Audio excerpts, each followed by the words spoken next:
Welcome to new TV Telugu. నేడు బంగారం ధరలు మరింతగా తగ్గాయి. డాలర్ బలంగా ఉండడం, ప్రాఫిట్ బుకింగ్, ఫెడ్ వంటి కోతపై తగ్గుతున్న ఆశలు పసిడి ధరలు పతనమయ్యేలా చేస్తున్నాయని నిపుణులు చెబుతున్నారు. భారత్లో నేడు కూడా బంగారం ధరలు తిరోగమనంలో పయనిస్తున్నాయి. ఏకంగా 2,940 మేర పతనమయ్యాయి.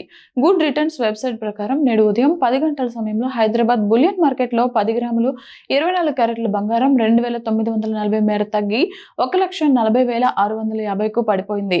22 క్యారెట్స్ 10 గ్రాముల బంగారం ధరలో కూడా 2,700 మేర కోత పడింది. ప్రస్తుతం ధర 1,28,650గా ఉంది. ఇక నగరంలో వెండి ధర కూడా 10,000 మేరలు తగ్గింది. ప్రస్తుతం కిలో వెండి 2.4 లక్షల వద్ద ట్రేడ్ అవుతోంది. ఇక అంతర్జాతీయ మార్కెట్స్ లో ప్రస్తుతం ఔన్స్ మేలిమి పసిడి స్పాట్ 4,335 రూపాయల డాలర్ల వద్ద ట్రేడ్ అవుతోంది. ఔన్స్ వెండి $66 వద్ద కొనసాగుతోంది. డాలర్ బలపడడం, యుఎస్ ఫెడ్ వడ్డీ రేటులో కోత ఉండదన్న అంచనాలు పసిడికి డిమాండ్ తగ్గేలా చేస్తున్నాయని మార్కెట్ నిపుణులు కామెంట్ చేస్తున్నారు.